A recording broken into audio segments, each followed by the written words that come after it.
नमस्कार दोस्तों, स्वागत है आपका एक्सेल एकेडमी में। I am Shubham with you. तो दोस्तों, अगर आप भी मेरे साथ हैं तो वीडियो को लाइक, शेयर और चैनल को जरूर सब्सक्राइब करें। दोस्तों, आज के इस वीडियो में हम सती प्रथा और उससे जुड़े तमाम पहलुओं पर चर्चा करेंगे।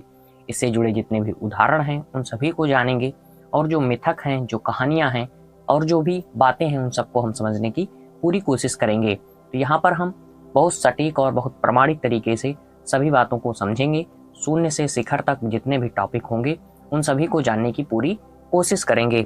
और इसके साथ साथ एक सबसे महत्वपूर्ण बात जो कि राजा राम मोहन राय से जुड़ी है उसको भी जानेंगे। जैसा कि आपने देखा कि लिखा गया है कि राजा राम मोहन राय अंग्रेजों के कठपुतली थी, तो ये बात कहाँ तक तार्किक है इसे भी हम समझने की कोशिश करेंगे और उनके ऊपर क्या आरोप लगते हैं इस बात को भी हम समझेंगे। तो चलिए शुरू करते हैं। तो दोस्तों, यहाँ बताया जा रहा है कि सती शब्द जो है वो अक्सर सुती के रूप में हमारे समक्ष प्रस्तुत होता है, जिसका संस्कृत और हिंदी के जो धर्म ग्रंथ हैं उनमें अनुवाद क्या किया गया है, एक पवित्र महिला या आदर्श महिला के तौर पर किया गया है।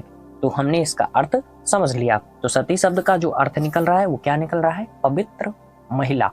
तो ये बात हमने समझ लिया जैसा कि धर्म ग्रंथों में वर्णित किया गया है।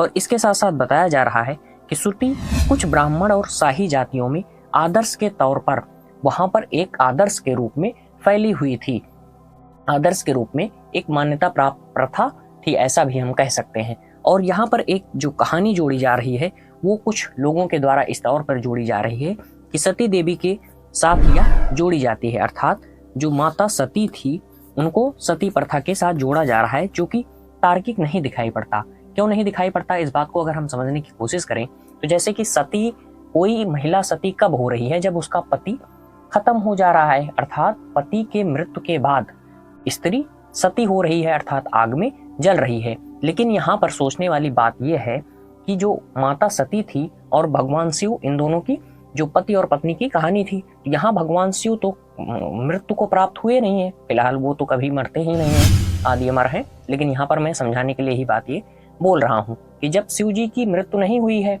तो हम सती माता को इसके लिए क्यों दोषी कहें, ये भी एक प्रश्न हो सकता है।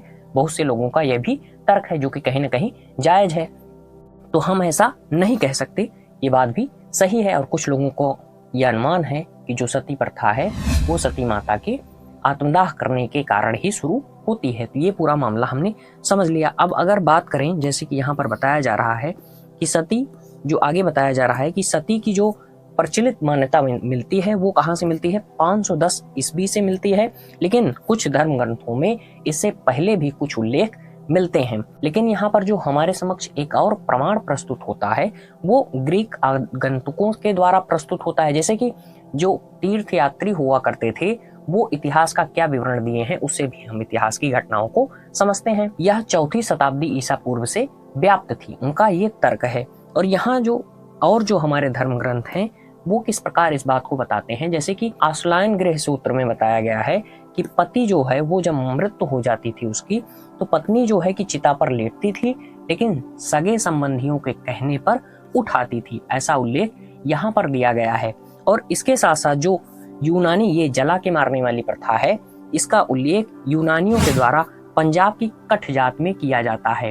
अर्थात इस प्रकार हम यह बात कह सकते हैं कि यह पूरे भारत में प्रचलित नहीं थी। इसके उपरांत बताया जा रहा है दोस्तों कि जो गुप्त साम्राज्य के शासनकाल के बाद भारत में सती प्रथा व्यापक रही, अर्थात यहाँ पर गुप्त जो शासन साम्राज्य है यहाँ पर इसका उल्लेख ज्यादा मिलता है। और जो दक्षिण और उत्तर भारत है यहाँ पर बताया जा रहा है कि उत्तर भारत में ब्राह्मणों में यह ज्यादा प्रचलित थी, वहीं जो दक्षिण भारत है वहां पर शाही परिवार, निम्न जात के किसानों और रईसों में सती प्रथा का प्रचलन दिखाई पड़ता है।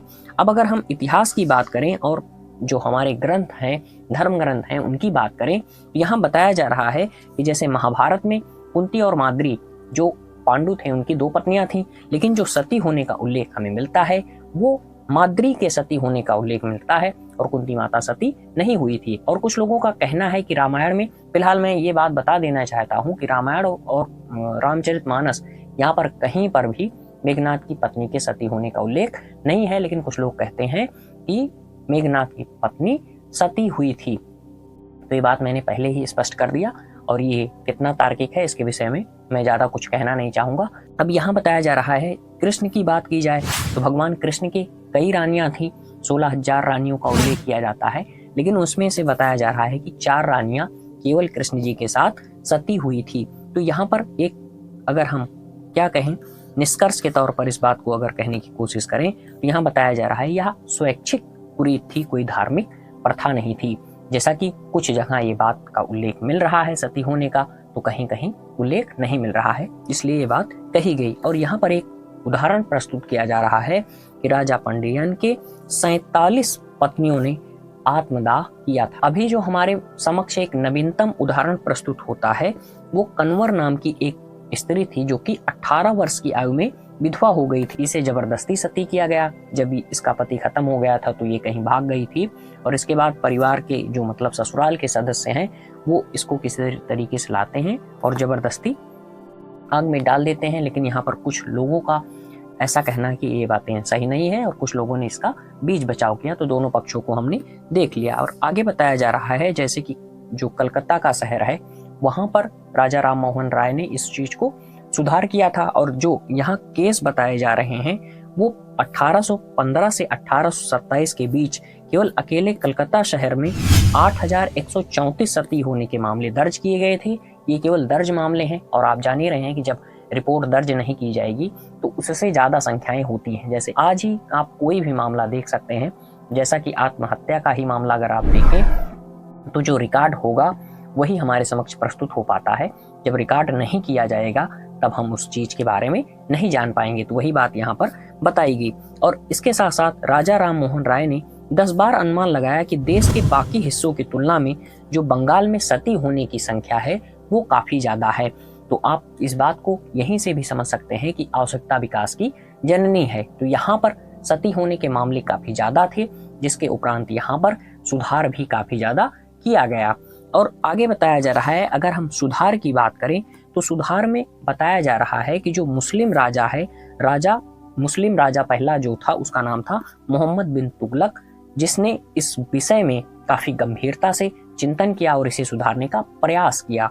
और इसके बाद 16वीं सदी में सती को रोकने के लिए हुमायूं और अकबर ने भी काम किया, लेकिन उतना ज्यादा यह कारगर सिद्ध नहीं हो पाया। और यहाँ पर औरंगजेब ने भी कुछ ज्यादा काम किया था, काफी कठोर कर दिया था, और शाहजहां ने गर्भवती महिलाओं को सती होने से रोका। और इसके साथ साथ विधवा के जो बच्चे होते थे, जैसे अगर मान लीजिए उसके 2 बच्चे हैं, इसके बाद उसका पति खत्म हो जाता है, फिर जो है कि वो सती होती है, तो इसके बच्चे को जो है यहाँ पर स्कूल जाने की इजाजत शाहजहां ने दिया था। अब अगर हम बात करें ब्रिटिश काल की, तो यहाँ पर जैसे कि आपने देख ही लिया कि बहुत ज्यादा मामला आने लगा था, तो 1827 में इसे गैर कानूनी घोषित कर दिया गया था। और विलियम मेंटिक और राजा राम मोहन राय की काफी ज्यादा भूमिका यहाँ पर बताई जाती है। और अगर अब हम मूल बात जो हमारे लिए इम्पोर्टेंट है राजा राम मोहन राय वाली, तो यहाँ पर आरोप वाली बात हमारे समक्ष प्रस्तुत होती है। जैसे कि इन्होंने मूर्ति पूजा का भी खंडन किया था, तो कुछ आरोप जैसे बातें हैं यहाँ पर हमारे समक्ष प्रस्तुत हो जाती हैं। और ये आप अतीत से भी देख सकते हैं, जैसे कि आप देख सकते हैं कि पैगंबर जी के साथ भी हुआ था कि जब अगर कोई परंपरा चली आ रही है और उसके विपरीत अगर कोई व्यक्ति जाता है तो इस तरीके की घटनाएं हमारे समक्ष बहुत ज्यादा देखने को मिलती हैं। इसके उदाहरण में आप पैगंबर साहब को देख सकते हैं, जिन्होंने समाज में सुधार लाने की कोशिश की। इसके साथ साथ ईसा मसीह जी को भी देख सकते हैं, जो परंपरागत ढांचा था उसमें बदलाव करने की कोशिश की, तब विरोध का सामना करना पड़ा। तो इसी तरीके का ये मामला राजा राम मोहन राय जी के साथ भी देखा जाता है। तो कुछ लोग यहाँ पर अपना आरोप लगाते हैं, तो आप जान ही रहे हैं कि कुछ लोग हैं जो बहुत ज़्यादा कमी है तो उसको बहुत कम प्रस्तुत कर रहे हैं, और बहुत कम कमी है तो उसको बहुत ज़्यादा प्रस्तुत कर रहे हैं। और यहाँ पर इसीलिए मैंने लिख दिया है कि सुभाष चंद्र बोस जी ने, जो कि एक काफ़ी अच्छे सुधारक, क्रांतिकारी, विचारक, आप बहुत कुछ कह सकते हैं, जिसने ICS जैसी नौकरी में 4th रैंक पाई है, उस व्यक्ति ने जब इनके लिए ऐसा शब्द यूज किया अपनी बुक द इंडियन स्ट्रगल में, इन्होंने भारत में एक सामाजिक पुनरुत्थान का प्रेता किसे कहा था? राजा राम मोहन राय को कहा था। तो ये लाइन भी मैंने यहाँ पर ऐड कर दिया।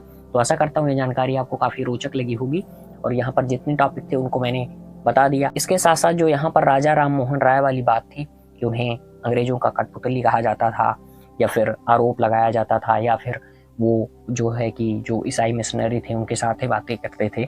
ये सब बहुत सी बातें की गई, लेकिन बहुत ज़्यादा इनका पुख्ता प्रमाण नहीं है। वही है कि आरोप लगाने वाली बातें हैं। मैंने दोनों पक्षों को बता दिया। आशा करता हूँ ये जानकारी आपको काफ़ी रोचक लगी होगी। तो मिलते हैं नेक्स्ट वीडियो में, और नेक्स्ट वीडियो जो होगा वो जौहर से जुड़ा होगा, जो कि इससे ही जुड़ा एक पार्ट है।